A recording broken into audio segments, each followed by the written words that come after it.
Welcome back to the Lars Larson Show. We're live at CPAC, the Conservative Political Action Conference going on. We'll be here for First Amendment Friday tomorrow, and sitting in front of me is a real conservative hero, and that is Dinesh D'Souza, the author of so many books about how great America is. How are you, Dinesh? Lars, always great to be on the show. And the next movie is so ready to be released that you have the trailer coming out Saturday.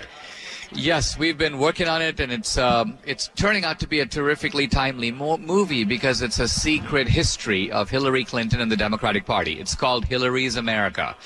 So we'll play the trailer. I'm on a panel on Saturday. And the movie itself, I'm thinking of releasing the last week of July, which is the Democratic Convention week. Perfect. And maybe you can arrange a showing right in the vicinity of the convention. If we did, we'd have to have ambulances outside.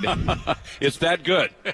Well, it's that shocking. Because remember, the Democrats have been giving us an official story now for the better part of a century. And they're so ingenious that they've gotten us to even kind of believe it. And so part of what we're doing is we're just, in my Obama movie, the last one, 2016, I focused on one man, Barack Obama. Mm-hmm. But here, this election is not just about Hillary. It's about the whole sordid operation of progressives and Democrats who support her. She can't do it on her own. And in some ways, the very things that make her repulsive to us make her attractive to them. And in this movie, we raise the curtain not only on Hillary, but on the whole party. So, and would you mind giving me a couple of examples? Because I know a lot of the things I find repulsive about Hillary Clinton. I really do. I'm repelled by her. She seems to be somebody who's in this whole game for herself, for power, for money, for all those things, and not with a concern about the future of the American people or this country. So think about that. So here you think about Hillary versus, say, Bernie. Now, Bernie basically is a pure soul. Now, he might be a bit of a do-nothing, sleeping on his neighbor's couch until a few years ago.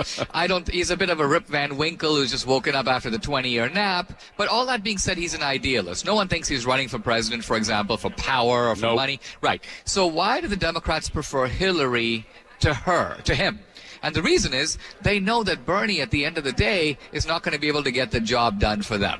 Hillary will. Hillary is ruthless enough. She understands the levers of power. She's, in a way, much more power-hungry than Obama. Even Obama is an amateur compared to Hillary in the sense that Obama's president, and yet he has not succeeded to the same degree as Hillary. Hillary was only Secretary of State, and she converted that into a Tammany Hall operation at the highest level of government, getting money not just out of the 1% on Wall Street, but, bilking a Canadian billionaire over here and a Russian oligarch over there, getting money from the Haiti Relief Fund. I mean, this stuff takes an incredible amount of ingenuity to pull off. Well, and do you think that's why when her friends are asked, so what was her biggest accomplishment as Secretary of State that even her friends can't say? They can't say, but from Hillary's point of view, she's accomplished a lot. In other words, she has basically figured out how to make foreign policy pay in a big way. And that's an extremely rare thing. I mean, I can't think of an example in American history where someone has done that on either side of the aisle. But the Democratic Party has a long history of pulling off these kinds of massive heists. Andrew Jackson was the founder of the Democratic Party.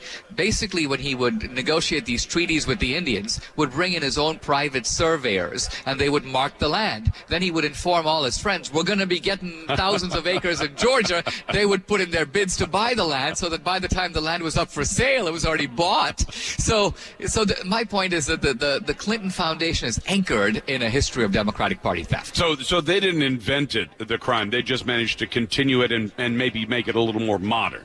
They've taken it to a new level. They've figured out new ways to do it as old rackets have been shut down. For example, slavery was a huge racket. But when the slavery racket got shut down, the Democrats were like, no, what now? And they had to come up with something new.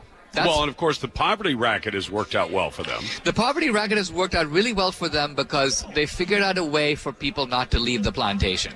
And so as long as they can get people who are in a sufficient state of dependency that they're going to keep voting for those guys, then they get democratic affirmation for the racket. They can say, look, what are we doing? These guys like us. They're voting for us. They're keeping us in power. Now, do you think that this movie is going to get the kind of attention you wanted to get from the powers that be, the media, the mainstream media that looks at all of these things and, is a little skeptical of the message? I think, Lars, with the Obama movie, we kind of took them by surprise. Right. And but we came out late enough out of the gate that they were able to sort of try to shunt us to the side. Now, the movie did well, but this movie is being baked very early.